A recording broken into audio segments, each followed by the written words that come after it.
சீனங்கோட்டை பகுதியில் அரபுக் கல்லூரியில் ஜும்மா நடத்துகிறார்கள். இதன் மார்க்க தீர்ப்பு என்ன? இங்கு கேட்கப்பட்ட கேள்வியிலே நாடப்படக்கூடிய குறித்த அரபுக் கல்லூரியிலே ஜும்மா நடத்துவது கூடாது. அது ஜும்மாவாக நிறைவேற மாட்டாது. அதிலே கலந்து கொள்ளக்கூடியவர்கள் அனைவரும் லுஹர் தொழுகையை விட்டவர்களாகவே கருதப்படுவார்கள். ஏன்? அவர்களுடைய ஜும்மா நிறைவேறாவிட்டால் அவர்கள் கட்டாயம் லுஹர் தொழ வேண்டும். அவ்வாறு அவர்கள் லுஹர் தொழாமல் இருந்தார்களேயானால் அவர்களுடைய எண்ணத்தின் பிரகாரம் நாங்கள் ஜும்மா தொழுது விட்டோம் தானே என்று செல்வார்கள். ஆனால் உண்மையிலே அவர்கள் அன்று லுஹர் தொழவும் இல்லை, ஜும்மா தொழவும் இல்லை. எனவே அவர்கள் ஜும்மா தொழாதவர்களாக, அதாவது ஜும்மா ஏற்றுக்கொள்ளப்படாதவர்களாக, லுஹர் தொழாதவர்களாகத்தான் கருதப்படுவார்கள் என்பதை நாங்கள் ஆணித்தரமாக கூறிக்கொள்ள விரும்புகின்றோம். இதுதான் இஸ்லாமிய சட்ட நூல்களின் பிரகாரம் வரக்கூடிய தீர்ப்பாகும். இதிலே எமக்கு கவலைக்குரிய விடயம் என்னவென்றால், இவ்வாறு சட்டங்களை படித்த நிறைய முஃப்திமார்கள் இருக்கின்றார்கள். தஹஸ்ஸுஸ் விசேட துறை முடித்த ஆலிம்கள் இருக்கின்றார்கள். இப்போ வைத்திய துறையிலே கண்ணுக்கென்று விசேடமான டாக்டரு, காதுக்கென்று விசேடமான ஸ்பெஷலிஸ்ட் டாக்டர் இருக்கின்றார்கள், ஹார்ட்டுக்கென்று ஸ்பெஷல் டாக்டர் இருக்கின்றார்கள். இவ்வாறு சில அரபிக் கல்லூரிகளிலே அவ்வாறு விசேட கற்கை நெறி முடித்தவர்களும் இருக்கின்றார்கள். ஹதீஸ் துறையிலே விசேட நிபுணத்துவம் பெற்றவர்கள், தப்சீர் துறையிலே விசேட நிபுணத்துவம் பெற்றவர்கள், ஃபிக்ஹ் மார்க்க சட்ட துறையிலே விசேட நிபுணத்துவம் பெற்றவர்கள், அது மட்டுமல்லாமல் முஃப்தி கோர்ஸுகள் முடித்தவர்கள். இன்று அது ஒரு லேசான ஒரு பேராக மாறிவிட்டது. அவ்வாறு முஃப்தி கோர்ஸ் முடித்தவர்கள் பல வருடங்களாக 20 வருடங்கள் 30 வருடங்கள் மதரசாக்களிலே உஸ்தாதுமார்களாக கடமையாற்றுகின்றவர்கள். இவர்கள் எல்லாம் இதை அங்கீகரிக்கிறார்கள் என்று சொன்னால் இது எந்த அளவு இவர்கள் மார்க்கத்தை புரிந்து வைத்திருக்கிறார்கள் என்பது மிக மிக ஒரு கவலைக்குரிய விடயமாக இருக்கின்றது. இவ்வாறு இந்த குறித்த அரபு கல்லூரியிலே ஜும்மா நடத்துவது மார்க்க சட்டத்தின் பிரகாரம் அது கூடாது என்பதை நாங்கள் 2 காரணங்களை முன்வைத்து நாங்கள் உங்களுக்கு தெளிவுபடுத்தி இருக்கின்றோம். அந்த 2 காரணங்களும் மதரசாவிலே ஓதி கொடுக்கப்படக்கூடிய கிதாபுகள் மூலமாகவே நாங்கள் இப்பொழுது காட்டியிருக்கின்றோம். அதிலேயும் 1ஆம் ஆண்டிலே ஓதி கொடுக்கப்படக்கூடிய கிதாபு, 2ஆம் ஆண்டிலே ஓதி கொடுக்கப்படக்கூடிய கிதாபு, 3ஆம் ஆண்டிலே ஓதி கொடுக்கப்படக்கூடிய கிதாபு, 4ஆம் ஆண்டிலே ஓதி கொடுக்கப்படக்கூடிய கிதாபு, 5, 6ஆம் ஆண்டிலே ஓதி கொடுக்கப்படக்கூடிய கிதாபு, 7ஆம் ஆண்டிலே ஓதி கொடுக்கப்படக்கூடிய கிதாபு. இவ்வாறு எல்லா கிதாபுகளிலேயும் இது கூடாது என்றுதான் இருக்கின்றது. அவர்களே அந்த கிதாபை மதரசாக்களிலே ஓதி கொடுத்து கொண்டு அதற்கு மாற்றமாக செயல்படுகிறார்கள் என்று சொன்னால் இவர்கள் மார்க்கத்தை எந்த அளவு புரிந்து வைத்திருக்கின்றார்கள்? இவர்கள் என்னதான் மதரசாக்களிலே ஓதி கொடுக்கின்றார்கள்? இவர்கள் விசேட ஹதீஸ் துறையிலே நிபுணத்துவம் பெற்றவர்கள், முஃப்திமார்கள் என்று அழைத்துக் கொள்ளும் போது இவர்கள் என்ன என்ன அடிப்படையில் முஃப்திகளாக செயல்படுகின்றார்கள்? என்ன அடிப்படையிலே தஹஸ்ஸுஸ் விசேட நிபுணத்துவம் பெற்றவர்களாக கருதப்படுவார்கள் என்பதை நாங்கள் ஒவ்வொருவரும் சிந்திக்க வேண்டியிருக்கின்றது. இதை நாங்கள் 2 கோணத்திலே பார்ப்போம். முதலாவதாக இந்த ஜும்மாவுக்குரிய நிபந்தனைகளில் ஒன்றுதான் அந்த ஜும்மாவுக்கு வரக்கூடிய 40 பேர்கள் ஊர்வாசிகளாக இருக்க வேண்டும். 2ஆவதாக ஒரு ஊரிலே பல ஜும்மாக்கள் நடைபெறக்கூடாது. இந்த 2 கோணத்திலே நாங்கள் இதை பார்ப்போம். இதிலே முதலாவது கோணத்தை பொறுத்தவரையிலே அங்கே மதரசா பிள்ளைகளை பொறுத்தவரையில் அவர்கள் இந்த ஊர்வாசிகள் அல்ல. அவர்கள் கொழும்பை சேர்ந்தவர்கள் இருப்பார்கள், கண்டியை சேர்ந்தவர்கள் இருப்பார்கள், காலியை சேர்ந்தவர்கள் இருப்பார்கள், பேருவளை அல்லாத ஏனைய பகுதியை சேர்ந்தவர்கள் இருப்பார்கள். இவ்வாறு ஊர்வாசிகள் அல்லர். இவ்வாறு ஊர்வாசிகள் இல்லாமல் இருக்கும் போது அவர்கள் எப்படி ஜும்மா நடத்த முடியும்?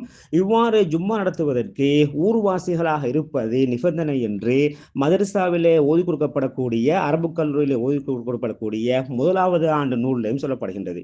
மதரசாக்களிலே ஓதி கொடுக்கப்படக்கூடிய 1ஆம் ஆண்டு நூல் தான் சஃபினத்துன் நஜா. அந்த சஃபினத்துன் நஜாவில் என்ன சொல்கின்றார்கள்? ஜும்மாவுடைய நிபந்தனைகள் 6.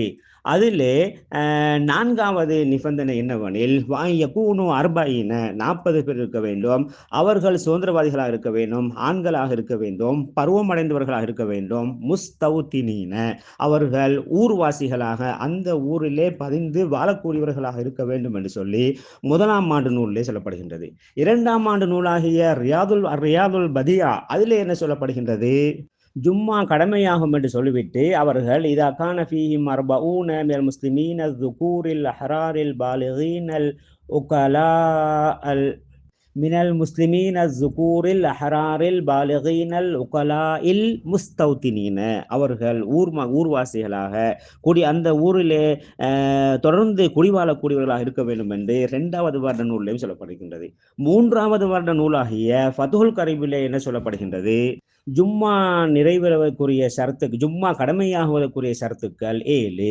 அதில் சொல்லிவிட்டு அல் இஸ்லாமு வல் புலூகு வல் அக்குலு வல் ஹுர்ரியத்துன்னு சொல்லிவிட்டு வல் இஸ்தீதானு, அவர்கள் குடிபதிகளாக அந்த ஊரிலே வாழக்கூடியவர்களாக இருக்க வேண்டும் என்று சொல்லப்பட்டிருக்கின்றது. இது 3வது வருடத்தில் உள்ள கிதாபு.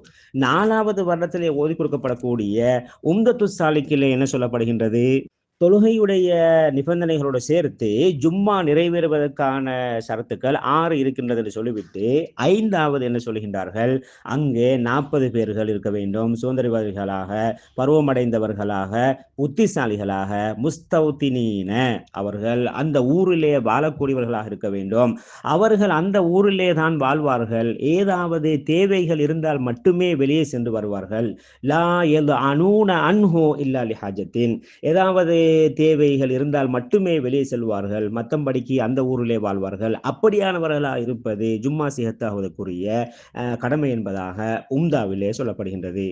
5வது 6வது வருடத்திலே ஓதி கொடுக்கப்படக்கூடிய ஃபதுஹுல் முஈனிலே என்ன சொல்லப்படுகின்றது? தஜிபு ஜும்அத்துன் அலா குல்லி முகல்லஃபின் ஐ பாலிகின் ஆக்கிலின் தக்கரின் ஹுர்ரின் என்று சொல்லிக்கொண்டு வந்து முத்தவத்தினின் பிமஹல்லில் ஜும்மாத்தி, ஜும்மா நடைபெறக்கூடிய இடத்திலே அவன் வாழக்கூடியவனாக இருக்க வேண்டும். லா யுசாஃபிரு மின் மஹல்லி இகாமத்திஹா, அந்த வாழக்கூடிய பகுதியிலிருந்து சைஃபன் வலசித்தான், கோடை காலத்திலேயோ மாரி காலத்திலேயோ அவன் பிரயாணம் மேற்கொள்ள மாட்டான். இல்லாலி ஹாஜத்தின், ஏதாவது ஒரு தேவை இருந்தாலே தவிர, உதாரணமாக வியாபார நோக்கத்துக்காக, உறவினர்களை சந்திப்பதற்காக, இவ்வாறான காரணத்திற்காக தான் வெளியே செல்லுவான். சென்றுவிட்டு திரும்ப ஊருக்கு வந்து விடுவான்.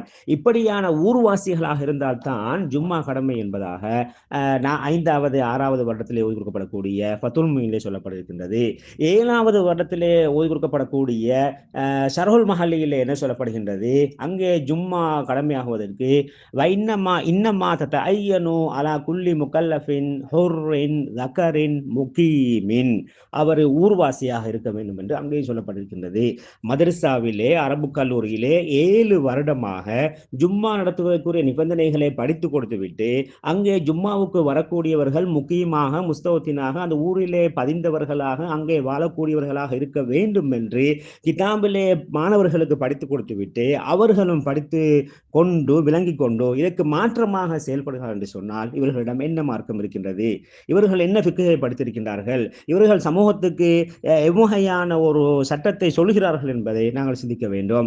வெளியிலே பெரிய பெரிய பட்டங்கள் இருக்கலாம், முஃப்திகளாக இருக்கலாம், தஹாசுஸ் முடித்தவர்களாக இருக்கலாம், பெரிய பெரிய தோற்றங்கள் இருக்கலாம், பெரிய பெரிய பேச்சுக்கள் இருக்கலாம். ஆனால் இங்கே மார்க்க சட்ட விடயத்திலே ஒரு ஒரு கடுகளவாவது ஒரு தெளிவு இல்லை என்பதை நாம் மக்களாகிய ஒவ்வொருவரும் புரிந்து கொள்ள வேண்டும்.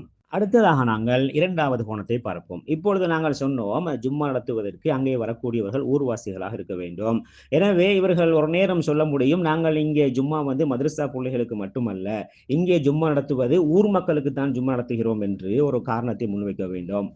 முன்வைக்க முடியும். ஆனால் அந்த காரணமும் பிழையானது என்பதை நாங்கள் இப்பொழுது மதரசாவிலே ஓதி கொடுக்கப்படக்கூடிய அந்த நூல்களிலிருந்து நாங்கள் சொல்லித்தர விரும்புகின்றோம். அதாவது ஒரு ஊரிலே ஒரு ஜும்மா நடைபெற வேண்டும். ஒன்றை விட அதிகமான ஜும்மா நடைபெற வேண்டுமென்றால் அதற்கு ஒரு காரணம் இருக்கின்றது. அந்த காரணம் இருந்தால் மட்டுமே 2வது 3வது ஜும்மா வைக்கிறது அனுமதி இருக்கின்றது. அதாவது இருக்கக்கூடிய மக்களுக்கு ஒரு இடத்திலே ஒன்று சேர முடியாது, எல்லோரும் அந்த ஒரே பள்ளியிலே ஒன்று சேர்ந்து சொல்ல முடியாது, இவ்வாறு இடப்பற்றாக்குறை இருக்கின்றது. இவ்வாறான ஒரு காரணம் இருக்கும் என்றால் மட்டுமே 2வது ஜும்மா நடத்துவதற்கு அனுமதி இருக்கின்றது. எமது சீனங்கோட்டையை பொறுத்தவரையிலே எங்களுடைய ஃபாசியா பெரிய ஜும்மா பள்ளிவாசலிலே தாராளமாக இடம் இருக்கின்றது. இவ்வாறு தாராளமாக இடம் இருக்கக்கூடிய சந்தர்ப்பத்திலே நாங்கள் எப்படி இன்னொரு ஜும்மாவை ஆரம்பிப்பது என்பதை சிந்திக்க வேண்டும். தாராளமாக சீனங்கோட்டை பாசியா பெரிய ஜும்மா பள்ளிவாசலிலே தாராளமாக இடம் இருக்கின்றது. எனவே அவ்வாறு இடம் இருந்தோம் அதை விட்டுவிட்டு இன்னொரு ஜும்மாவை ஆரம்பிப்பது ஒருபோதும் நிறைவேற மாட்டாது. அது ஜும்மாவாக ஆகவும் மாட்டாது. அங்கே போய் தொழக்கூடியவர்கள் அவர்களுடைய தொழுகையை வீணாக்கி விட்டு வருகின்றார்கள். அவர்கள் அன்று ஜும்மா தொழவும் இல்லை, லுஹர் தொழவும் இல்லை. அவர் அவர்கள் தொழுகையை விட்ட பாவிகளாகத்தான் அவர்கள் கருதப்படுவார்கள்.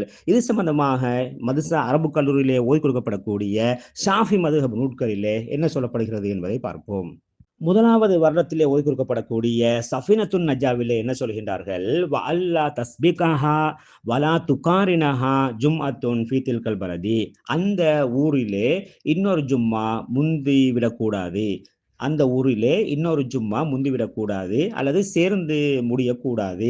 அதாவது 2வது ஒரு ஜும்மா அந்த ஊரிலே நடக்கக்கூடாது. இதே இந்த கிதாபிலே அது சிறிய நூலாக இருப்பதனால் அங்கே அதனுடைய விவரத்தை செல்லாமல் பொதுவாக மட்டுமே 2வது ஒரு ஜும்மா நடத்தக்கூடாது என்று சொல்லி பொதுவாக மட்டும் சொல்லப்பட்டிருக்கின்றது. இதே போன்று 2வது வருடத்திலே ஓதி கொடுக்கப்படக்கூடிய ரியாதுல் பதிஆவிலே என்ன சொல்கின்றார்கள்? வான் தகூன வாஹிதத்தன் ஃபில் பலதி. ஊரிலே ஒரு ஜும்மா தான் நடைபெற வேண்டும். ஆனால் இல்லால் லிஉத்ரின், காரணம் இருந்தாலே தவிர. அந்த காரணத்தையும் இங்கே சுருக்கமான நூலாக இருப்பதன் காரணமாக தெளிவுபடுத்தவில்லை. அதை நாங்கள் அடுத்து சொல்லக்கூடிய நூல்களிலே மிக தெளிவாக சொல்லியிருக்கின்றார்கள். 4வது வருடத்திலே ஓதி கொடுக்கப்படக்கூடிய உம்தத்து சாலிக்கிலே என்ன சொல்கின்றார்கள்? அங்கே அந்த விடயத்தை மிக தெளிவாக சொல்கின்றார்கள். அல்லா தஸ்பிகஹா வலா துகாரினஹா ஜும்மத்துன் உஹ்ரா. அந்த ஊரிலே வேறொரு ஜும்மா முந்தி முடியவும் கூடாது, சேர்ந்து முடியவும் கூடாது என்று சொல்லிவிட்டு, எப்பொழுது ஹைசுலா யஷுக்குல் இஜ்திமாவு ஃபி மௌலியின் வாஹிதீன், ஒரே இடத்திலே ஒன்று சேர முடியுமாக இருக்கும் பொழுது அந்த ஊரிலே இன்னொரு ஜும்மா சேர்ந்தோ முந்தியோ முடியக்கூடாது. அவ்வாறு முந்தியோ அவ்வாறு நடக்கக்கூடாது என்று சொல்கின்றார்கள். இங்கே மிக தெளிவாக எல்லோரும் ஒரு இடத்திலே ஒன்று சேர முடியாமல் இருக்குமானால் மட்டுமே இன்னொரு ஜும்மாவுக்கு அனுமதி இருக்கின்றது. ஒரு ஜும்மா ஒன்று சேர இடம் இருக்கும் போது இன்னொரு ஜும்மாவுக்கு அனுமதி இல்லை என்பதை உம்தத்து சாலிக்கிலே மிக தெளிவாக சொல்லியிருக்கின்றார்கள். இது சம்பந்தமாக அரபு கல்லூரிகளிலே 5வது 6வது வருடத்திலே ஓதி கொடுக்கப்படக்கூடிய ஃபதுல் முயினிலே என்ன சொல்கின்றார்கள்? வமின் ஷுரூத்திஹிமா அல்லா யஸ்பிகஹா பிதஹர்ருமின் வலா யுகாரினஹா ஃபீஹி ஜும்மத்துன் பிமஹல்லிஹா இல்லா இன் கசூர அஹ்லுஹு வ அசுர இஜ்திமாஹும் பிமக்கானின் வாஹிதீன். அங்கே ஒரே ஊரிலே ஜும்மா இன்னொரு ஜும்மா கூடாது. ஆனால் ஒரு காரணம், ஊர் மக்கள் அதிகமாகிவிட்டார்கள், எல்லோரும் ஒரே இடத்திலே ஒன்று சேர முடியாது, இடப்பற்றாக்குறை இருக்கின்றது. இந்த காரணத்துக்காக மட்டுமே இன்னொரு ஜும்மா அதிகரிக்க முடியும் என்று மிக தெளிவாக சொல்லியிருக்கின்றார்கள். இது சம்பந்தமாக மதரசாக்களிலே 7ஆம் ஆண்டிலே ஓதி கொடுக்கப்படக்கூடிய ஷரஹுல் மஹல்லியிலே என்ன சொல்லிக் கொடுக்கின்றார்கள்? அஸ்ஸாலிசு மின ஷுரூத்தி, 3வது நிபந்தனை, அல்லா யஸ்பிகஹா வலா யுகாரினஹா ஜும்மத்துன் ஃபீ பல்தத்திஹா. அந்த ஒரு ஊரிலே இன்னொரு ஜும்மா முந்தியோ சேர்ந்தோ முடியக்கூடாது. எது கேட்டா லிம்தினாஇ தஅத்துதிஹா ஃபில் பல்தத்தி, ஒரு ஊரிலே பல ஜும்மா கூடாது. ஏன்? இதுலாம் துஃஅல் ஃபி அஸ்ரின் நபி ஸல்லல்லாஹு அலைஹி வஸல்லம் வல் ஹுலஃபாயிர் ராஷிதீன இல்லா ஃபி மௌலியின் வாஹிதின் மின் பல்தத்தி. நபிகள் நாயகம் ஸல்லல்லாஹு அலைஹி வஸல்லம் காலத்திலேயும் ஹுலஃபாவுர் ராஷிதீன்களுடைய நேர்வழி பெற்ற 4 ஹலீஃபாக்களுடைய காலத்திலேயும் ஜும்மா ஒரு இடத்துல தான் நடைபெற்றது.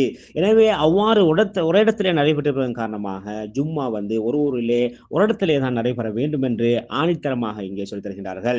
நாங்கள் சுன்னாவை பின்பற்றுகின்றோம், முழுக்க சுன்னாவை பின்பற்றுகின்றோம், முழுக்க மார்க்கத்தை பின்பற்றுகிறோம் என்று சொல்லிக்கொண்டு இங்கே கிதாபிலே சொல்லப்படக்கூடிய நபிகள் நாயகம் ஸல்லல்லாஹு அலைஹி வஸல்லம் காலத்தில் நடந்த அந்த சுன்னா எங்கே என்று சிந்திக்க வேண்டும். ஹுலஃபாவுர் ராஷிதீன்களுடைய காலத்தில் நடந்த அந்த சுன்னா எங்கே என்று நாங்கள் சிந்திக்க வேண்டும். தொடர்ந்து சொல்கின்றார்கள், இல்லா இதா கபுரத், ஊர் பெரிதாகிவிட்டது, அசுர இஜ்திமாஹும் ஃபீ மக்கானின் வாஹிதீன், ஒரு இடத்திலே எல்லோரும் ஒன்று சேருவது கஷ்டமாக இருக்கின்றது. இப்பொழுது இப்பொழுது பல ஜும்மாக்கள் வைத்துக் கொள்வதற்கு அனுமதி இருக்கின்றது என்று மிக தெளிவாக சொல்கின்றார்கள்.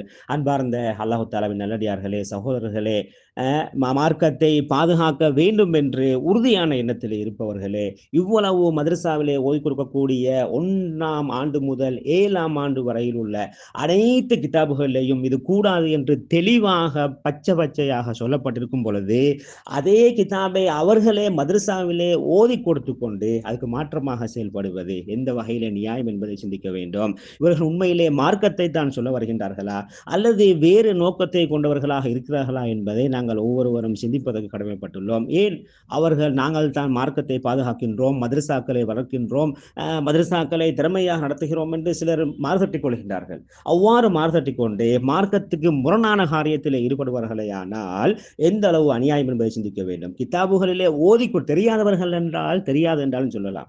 சிலருக்கு சட்டம் தெரியாது, அதனால் அவ்வாறு செய்கிறார்கள் என்று சொல்லலாம்.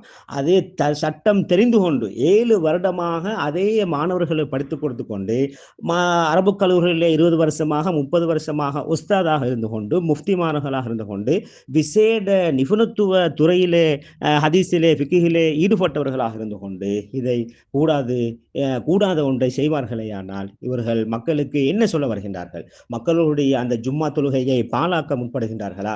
மக்களை நல்லதை செய்வதாக கூறி மக்களுடைய தொழுகைகளை பாழாக்க முனைகின்றார்களா என்பதை நாம் சிந்திக்க வேண்டும். நாங்கள் ஆரம்பத்திலே சொன்னது போல இந்த ஜும்மாவிலே போய் கலந்து கொண்டால் அன்று அவர்களுடைய ஜும்மா நிறைவேற மாட்டாது. ஜும்மா நிறைவேறாவிட்டால் அவர்கள் லுகர் தொழவில்லை. லுகர் தொழவில்லை என்றால் நிச்சயமாக அல்லாஹ்விடத்திலே அவர்கள் பாவிகளாக மாறுவார்கள். ஒவ்வொரு கிழமையும் அவர்கள் ஜும்மாவை விட்டவர்களாக ஆகுவார்கள். யார் தொடர்ந்து ஜும்மாவை விடுகின்றார்களோ அவருடைய உள்ளத்திலே அல்லாஹு தாலா சீல் பண்ணி விடுவான். அவருடைய உள்ளம் எந்த நலவை சொன்னாலும் ஏற்றுக்கொள்வதற்கு தகுதியற்ற உள்ளமாக அது மாறிவிடும் என்று சீல் குத்தப்பட்ட உள்ளமாக மாறிவிடும் என்று ஹதீஸிலே சொல்லப்படுகின்றது. எனவே இப்படியான ஜும்மாக்களை நாங்கள் கலந்து கொள்ளாமல் இருப்போம். எங்களுடைய தொழுகைகளை நாங்கள் பாதுகாப்போம். எங்களுடைய தொழுகைகளை பேணுதலாக இருப்போம். பேருக்காக நாங்கள் யாரையும் நாங்கள் பின்பற்ற தேவையில்லை. எங்களுடைய ஃபாசியா ஜும்மா பள்ளிவாசலிலே நிறைய இடம் இருக்கின்றது. அங்கே வந்து நாங்கள் ஜும்மா தொழுகையிலே கலந்து எங்களுடைய தொழுகைகளை நாங்கள் பாதுகாத்துக் கொள்வதற்கு அல்லாஹு தஆலா எமக்கு துணை புரிவானாக.